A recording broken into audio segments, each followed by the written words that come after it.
I got involved through another area, which was Mosaic. It was a black and mixed parentage group, because I am actually biracial.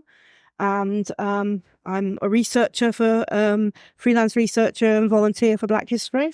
This will tell you a little bit about what we do. And a lot of it is research. And so many things have been found. How I came in was the finding of a grave of a little boy who was an enslaved little boy, who was rescued by the anti-slavery squadron. And I don't know if any of you have heard of Tommy Highflyer.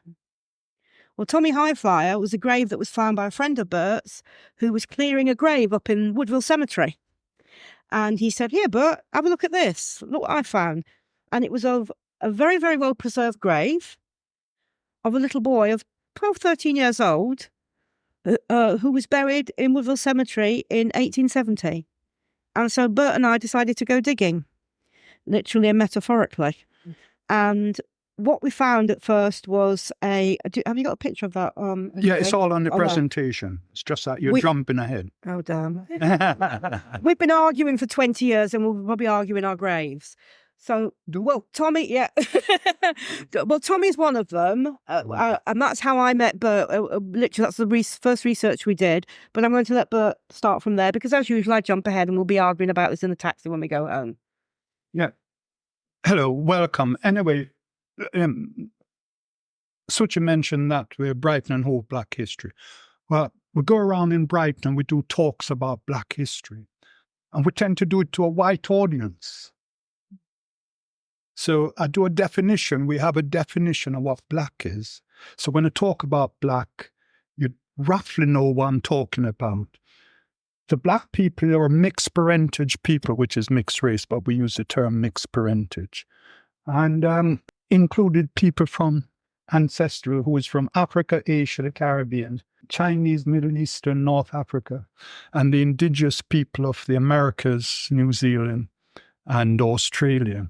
So it really covers all the non-whites, if you understand what I mean. And it's funny, we're here today, and next door there's the new timber village. And in there's a plaque to commemorate the 600 black Africans who came over in the First World War and went down in a ship in Southampton. And it was the SS Mendy. That lady, you look like you know what you're talking about. Yeah. And there's a plaque in the church to commemorate the 600 Africans. And some of the bodies washed up on shore in Brighton as well. It's a terrible story, so I won't go through it. It's a Sunday. I don't want to get you all depressed. It's a terrible story. The first time I come across a black person, and I did a definition of what black is, was the first inhabitants of Brighton and Hove, which is 4,500 years ago at Brighton Racecourse. There's where the Neolithic people resided. And in 1933, the site was excavated. And they found bodies and they found tools. And that's roughly a graph made up of what their accommodation looked like. And they live in circular moles, which is very similar to how Africans live. They would live in circles where they can have the animals in the middle, because that was the value, and the people live around it. So this was where they live. They excavated the site and they do a facial reconstruction of this woman that they found when they excavated, and found out that she's from possibly North Africa. That would have came over and they settled in Brighton on the top of White Oak, because that's the highest point in Brighton, where they were protected. They couldn't be attacked from the south. It couldn't be from the north. It couldn't be attacked because there was too much clay ground and troops couldn't come through to Brighton from the north. So they lived on the top so they could see who coming by sea. It was a Stone Age, and all the tools was excavated, and they have them all in the museum. And they found axes, they found knives, scrapers. Could you imagine you living in those days? There's no iron, there's no brass, there's no steel. All it is was special flint that is only had in Sussex. St. Nicholas Church is one of the oldest buildings standing, and the records within St. Nicholas Church contain a lot of black people. And inside there's the records of Sheikh Dean Mohammed, Dr. Brighton. he was here in 18. He arrived in Brighton in 1811, and he was from India. He he was born in India. He served in the Indian Bengal Army, which was the British Army in those days. And he was 11-year-old, and he was what they call a camp follower. His father was a lieutenant in the British Bengal Army, and he and his mum followed the army around India. When he reached 13, one of the officers his father died, and one of the officers adopted him. And he became, in India, and he became an officer and trainee sergeant in the Bengal Army. Age 25, he went to Ireland, and he eloped and married an Irish girl, and a Protestant, and he changed his religion from a Muslim to a Protestant so he could make the marriage legal in those days. That's how things He also were. opened the first Indian takeaway, which is my favourite story, because I know, I'm sorry, I'm thinking with my belly. But yeah, he had the first in which it was very popular. It was called the Hindustani, and it was actually literally the first Indian takeaway. So, yeah. When he was in Ireland, he wrote a book in English, becoming the first Indian to write a book in English. He eloped with a lady and he got married, and then he went to London, where Suchi said he opened up the first Indian restaurant and Hindustani cafe. Mm-hmm. And he moved from there and he came to Brighton. And he built where the Queen's Hotel is. In the book, you'll see a picture where the Queen's Hotel is. You have to search, it's not page number. If you look for Sheikh Dean Mohammed, a picture of an Indian man, and you'll see the photograph of Indian bath. When he came to Brighton, he looked for customers, for people to come, but nobody wanted to go to him because they thought, in 1811, that time, people wouldn't go to an Indian. It's the first time they've seen an Indian. And what he did was he went to the county hospital then, and he said, talked to the surgeon and the consultant and said, the patients that you can't cure, send them to me. So successful this man was that in the end, everybody was coming to him, including King George IV and his brother, King William IV. And they appointed him as his royal surgeon in Brighton. They even appointed him to build a bath inside the royal pavilion for the king. And he built a sunken bath. And, the king was a very large man. And what they did traditionally built. Yeah. And they built did a pulley. Lift the king up and put him in the bath and take him out. Anyway, I'm wandering off here. Well, inside the St. Nicholas Church is a record of a lot of black people there, including the christening of Sheikh Dean Mohammed's sons and children. They were baptized there. When the king was here, he had a battalion of soldiers. In those days, the better the band, the more you recruit young people and children. They would follow the band, and they were able to join the army. And he had a musician from St. Lucia in the Caribbean, and his name was Aflick. His name was William Aflick, and he was a musician. And he must have married a white woman in Brighton, because he had a son christened at St. Nicholas Church, and he was classed a mulatto. And we don't use the term now, but a mulatto is a mixed race, a white and black person having a child. That would be called a mulatto. Now we call them mixed heritage. And they have all the records in there.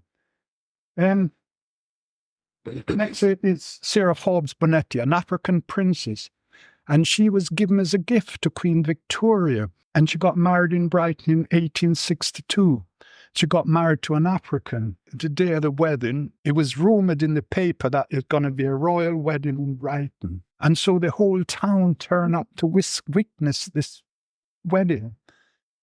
And there were children in the trees, and there was men on the wall, and there was women sitting on the grass in the churchyard. So crowded it was that she couldn't get into her own wedding. The vicar of the church had to send word to the constable, which was in Brighton Town Hall. The police station then was in Brighton. But I'm talking about 1862 here, this is a bit before all our time.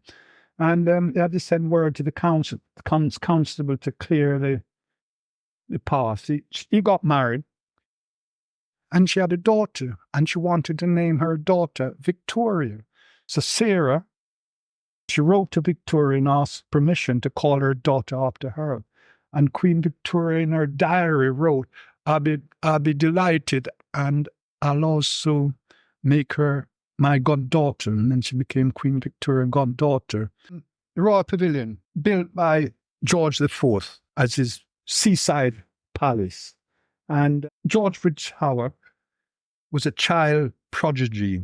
His father was a slave from Barbados, and he had 2 boys, 2 fine musicians they were. But George was a child prodigy musician on the violin. So famous was this little boy that when he went to Germany and he played at Vienna and he played with Beethoven, Beethoven gave him a tuning fork as a gift, as a master of his instrument. That's how famous this guy was. I said Brighton was a hospital town for Indian soldiers, and the Hindus and Sikhs that died, and the Gurkhas, because the Gurkhas are Hindu, were cremated at the Chatterjee. There's 3 memorials in Brighton to commemorate the Indian soldiers. One is the Chatterjee. The next one is the India Gate. The entrance to the Royal Pavilion from the south, the small gate, was a gift from the people of India to the inhabitants of Brighton and Hove as a thank you for caring for the sons. The next one was the Chatterjee in the middle there, where the Hindus and Sikhs are cremated, and 57 bodies are cremated there. The next one is, this is recently, this was only put up in 2009, and it's a plaque at the Chatterjee with the names of the Hindus, Sikhs, and Gurkhas that died there. Sheikh Dean Mohammed, that's where the Queen's Hotel is. Can you see the Queen's Hotel? The Palace Pier would be on that side.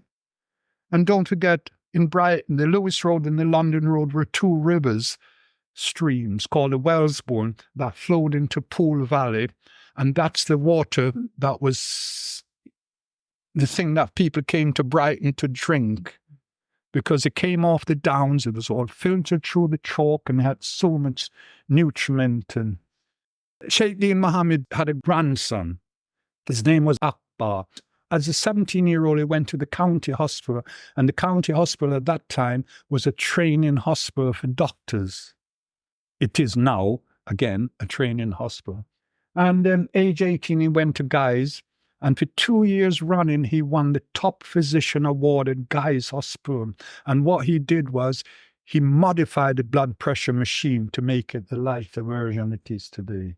He died age 35 of tuberculosis. The first mention of a black person I came across in Brighton was in 1651, when Charles II lost the Battle of Worcester, and he was on the run for 40 days, and he ended up the last days in Brighton.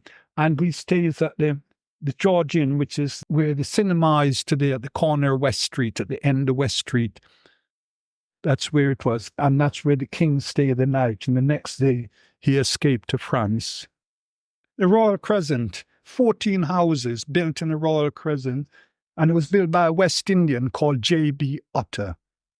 And they purchased the land, and he constructed 2 houses either side of the Crescent.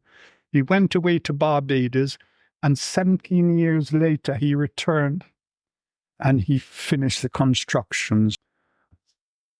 And Suchi mentioned already about Thomas Highflyer. She told her the story, so you don't want to hear that again. But what actually happened, we applied for some funding from the lottery to redo the school, redo the grave up. Thomas Highflyer went to school in Whitehawk. I better get that right. Went to school in Kemptown. I'm not allowed to say Whitehawk because people pull me up about it. It was Kemptown.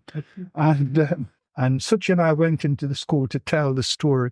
And the headmistress said she would like to adopt him for the school mascot. And so when we launched the event, the bus company also, we went to the bus company, and they named a bus after him. they came along. We did the launching of the grave itself. The last thing I'd just like to say, his death certificate, when we got his death certificate very quickly, on it, when it said his profession, it said son of an African, name unknown.